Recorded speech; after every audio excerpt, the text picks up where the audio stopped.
Hey everyone, welcome back to Ideanthro, week 3, where this week we are talking about the third of the primary tenets of our movement practice, which is the fact that we use real, useful human movements, the sorts of things you might actually practically apply in the real world to get stuff done, or to have fun, or to play with your kids, but to move for real in the real world.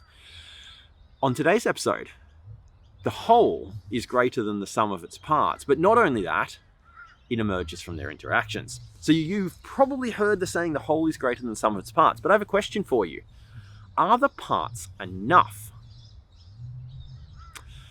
Let me make that a little bit real, because that's a little bit of an abstract statement. I'll say it one more time and then we'll make it real. The whole is greater than the sum of its parts. That's the saying. You've probably heard it. But my question is, are the parts enough to make the whole? Does the whole come from simply the presence of the parts? Let's make it real. A person riding a bike is capable of smooth forward motion, right? Ride a bike, you move smoothly. Contrast this, for example, to walking, which can be relatively smooth, but there is a bit of up and down oscillation in it. A bike is capable of smooth forward motion. Neither the bike on its own is capable of smooth forward motion.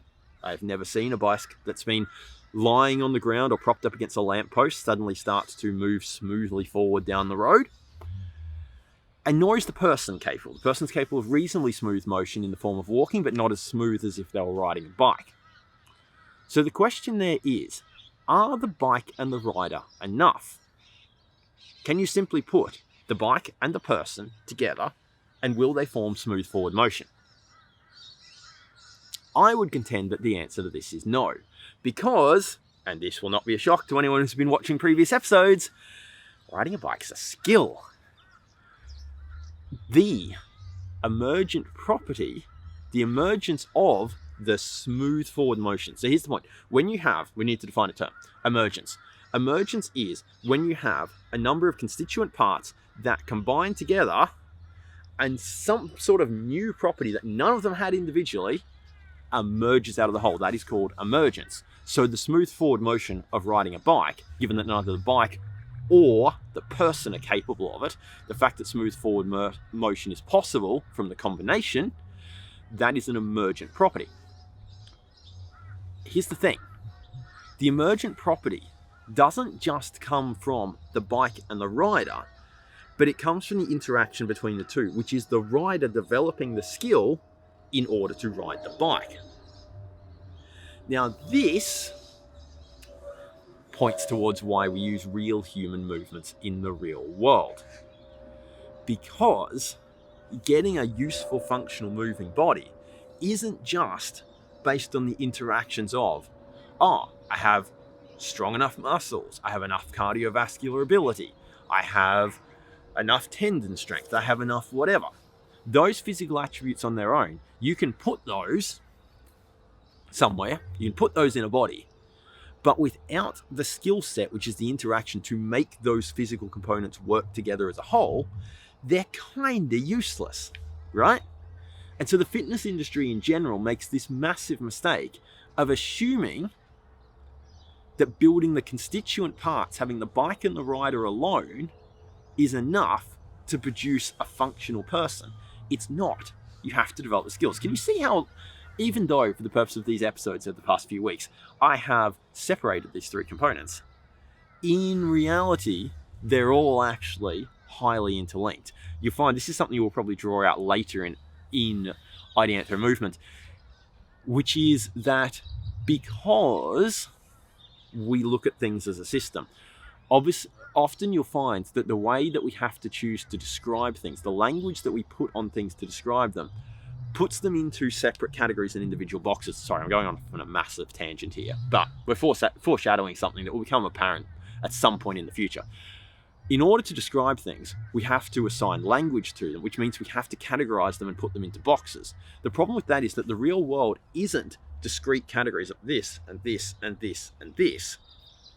The real world is actually a spectrum of greys tying everything together in different ways. So our categorization of things is an arbitrary construct that often leads us to miss the interconnections. It's kind of a similar analogy to the fact here that because we're used to doing that, because we're used to, in the way we describe and talk about things, categorizing things into in order to talk about them, we are more prone to see the individual items, the building of the muscles or the physical attributes, than we are to see that we also need to develop the interconnections between them. The whole is greater than the sum of its parts, but it emerges from the interactions between them.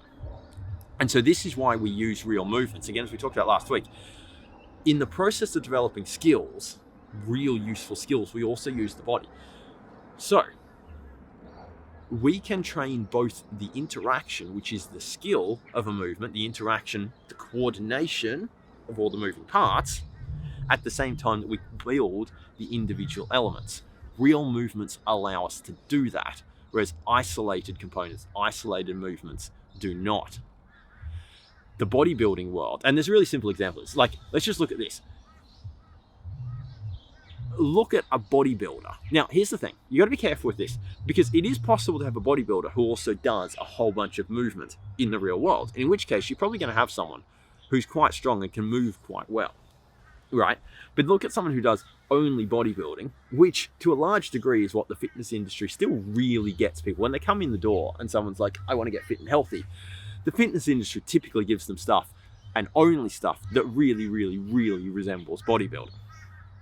The problem is, you do that, if you look at any bodybuilder who does only bodybuilding and then ask them to move in the real world, they are highly, highly restricted and really not very good at it. As I said, it's possible for a bodybuilder to also be doing a whole bunch of movement and therefore building the skills outside of that. That's not particularly time efficient. But you see this play out even more if you look at things like CrossFit. So CrossFit is meant to prepare people for anything and everything in the real world. It's a very clearly stated goal of CrossFit, to be ready for the unknown, and not only that, but unknowable as well.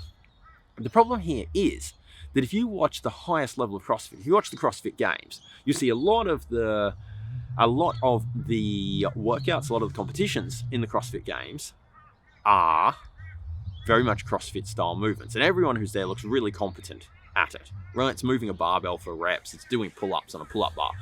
But to CrossFit's credit, they also then throw in stuff that's out of the unknown and unknowable. Not a lot of it, mind you, but they throw in some of it. And what you see then is this really, really clear distinction emerge, where some of the people are good at it, right? Some of the people, and if you delve into this and watch the huge amounts of videos about day in the life of such and such, or day in the life of such and such, you'll see that a bunch of these people have really well-rounded backgrounds, right?